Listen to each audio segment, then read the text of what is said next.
지난 영상에서는 평범한 여자가 돈 많은 남자를 만나기 어려운 이유에 대해 살펴보았습니다. 오늘은 이어서 평범한 여자가 돈 많은 남자를 만날 수 있는 방법에 대해 말해보겠습니다.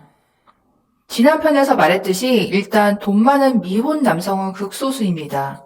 그렇기 때문에 주변에 흔히 발견되지 않습니다. 돈 많은 남자를 만나려면 외제차 동호회를 가라, 와인 모임을 가라, 호텔 헬스장을 가라, 이런 식으로 특정 장소를 말하는 경우가 있습니다. 물론 이런 곳들에는 어느 정도 소비력이 있는 남자들이 오긴 합니다. 하지만 이런 모임들에도 허세남 사기꾼부터 부자들까지 다양한 남자들이 섞여 있습니다. 그래서 맞지는 않습니다. 그냥 어디를 가나 돈 많은 남자들이 가끔씩 있고 그 사람들을 찾는 방법인 것입니다. 예전에 어떤 총각이 외모도 별로고 항상 후줄근한 차림새로 다녀서 주변 사람들이 그 사람을 형편이 안 좋은 줄로만 알았었는데요. 나중에 알고 보니 부모님께 상속받은 서울 시내 건물이 있었습니다. 건물이 있어도 소비 수준은 서민처럼 아껴서 살았던 것 뿐이었죠. 다만 이 남자분이 평소에 좀 이상했던 점은 없어 보이는데도 성격이 여유롭고 주변 사람들에게 밥을 가끔씩 사주었다는 것이죠. 다들 나중에 알고 나서야 그래서 그랬구나 싶은 것이지 막상 같이 지내던 기간 동안에 이 남자분들은 다른 미혼 여성들에겐 아웃 오브 안중이었습니다. 돈 많은 남자를 만나는 방법 첫 번째는요. 여자분들은 이렇게 남자를 볼 때 겉모습에 현혹되면 안 됩니다. 좋은 직장과 직업, 좋아 보이는 외제차, 그 남자가 가는 고급 레스토랑이나 취미생활, 이런 것들이 그 남자가 진짜 돈이 많아서 하는 걸 수도 있지만 막상 까보면 소비 수준만 높고 모은 돈은 별로 없는 경우가 많습니다. 하지만 평범한 여자들은 저런 것을 보면 대단히 잘 나가는 남자라고 착각하기 때문에 남자에 보이는 겉모습에 현혹되기 쉽습니다. 오히려 주변에서 좀 없어 보이는 남자들도 잘 관찰해 보세요. 없어 보이지만 왠지 모르게 성격이 너그럽고 유하면서 주변 사람들을 잘 챙겨준다? 말로는 어렵다고 하지만 왠지 모르게 진짜 찌들고 힘든 안색이 없고 여유가 좀 느껴진다면 서민처럼 보이는 부자일 가능성이 있습니다. 그리고 이런 스타일의 돈 많은 남자를 만난다면 그 남자는 처세를 잘하는 성향이고 과시욕이 없기 때문에 겉으로 잘난 남자들처럼 괜히 다른 여자들이 주목하고 다가올 일이 없습니다. 여자 입장에서는 아주 괜찮은 남자라고 볼 수 있겠죠.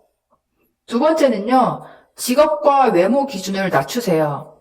의외로 전문직이나 사무직보다 현장직에 있는 남자들 중에 돈 많은 남자가 있습니다.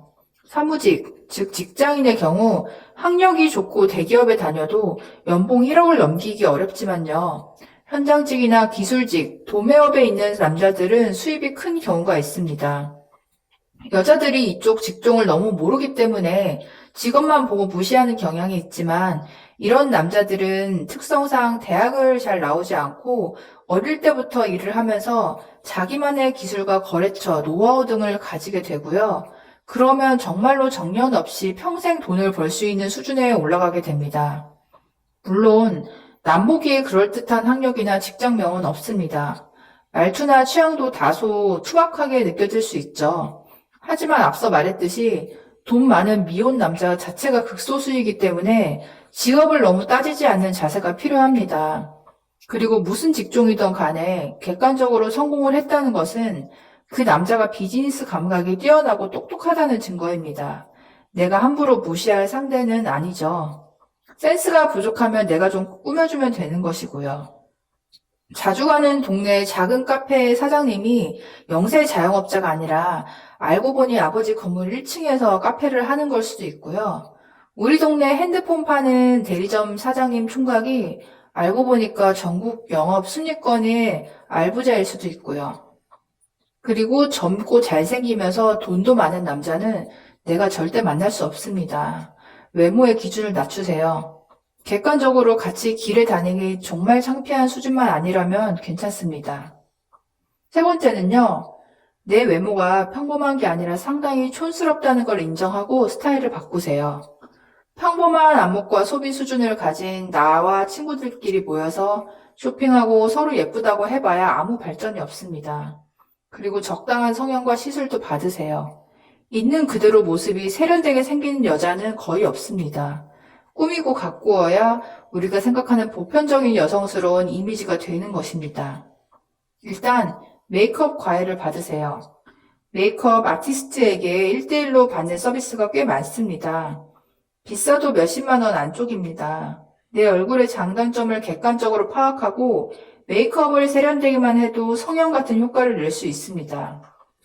그리고 헤어를 비싼 데서 하세요. 세련된 헤어스타일은 몇 달 동안 얼굴을 돋보이게 해줍니다. 괜히 자잘한 옷에 돈 쓰지 말고요.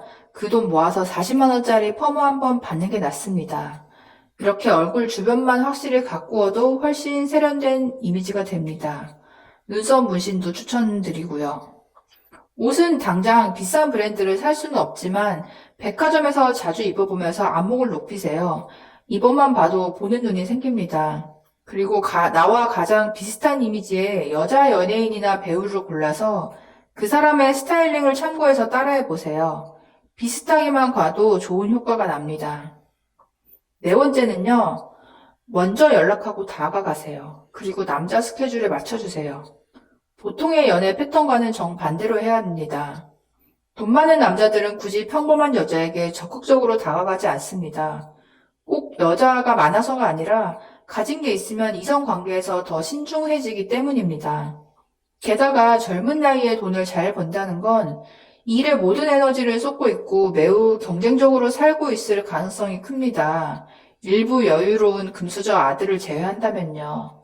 그러니 여자인 내가 남자 스케줄과 편의에 맞춰서 약속을 잡고 만나러 가야 관계가 형성됩니다. 이건 자존심 상할 일이 아닙니다. 그동안 평범한 남자들에게 받았던 대접을 내가 남자에게 하는 것입니다. 먼저 연락도 하세요. 그리고 만났을 때 남자분 기분도 잘 맞춰주세요. 이게 꼭 사귀고 결혼하기 위해서 연기하라는 뜻이 아닙니다. 어떤 식으로든 돈 많은 남자와 친분이 생겨서 나쁠 것이 없습니다. 오히려 내 부모님과 주변 사람들이 절대 해줄 수 없는 현실적인 조언과 도움을 그 남자가 줄 수 있습니다. 일단 좋은 지인으로 지내면서 그 남자에게서 현실 감각이나 일, 재테크 관련된 것들을 물어보세요. 그 남자가 보기에 내가 아주 예쁜 여자는 아니더라도 진지하게 대화를 나눌 수 있는 여자, 그리고 일방적으로 얻어먹는 여자가 아니라는 인상을 남기세요. 문 안에 한 발만 들여놓듯이 그 남자에게 먼저 다가가서 한 발만 먼저 들여놓고 천천히 관계를 만들어 가세요. 오늘 말씀드린 내용이 너무 쉽다면 쉬워 보일 수 있습니다. 하지만 막상 평소에 주변 남자들을 대하는 여자들의 태도를 살펴보면요. 대부분은 반대로 하고 있습니다. 매우 수동적이고요. 타이틀이 없는 남자에게 아예 무관심하고요. 나 정도면 예쁘장하다고 생각합니다. 당연한 것들에서 조금만 벗어나도 나보다 훨씬 괜찮고 돈 많은 남자를 만날 수 있는 가능성이 커집니다. 오늘 내용이 많은 도움 되셨길 바랍니다. 다음 영상에서는 이 남자가 진짜 돈이 있는지 확인하는 방법에 대해 말씀드리겠습니다. 감사합니다.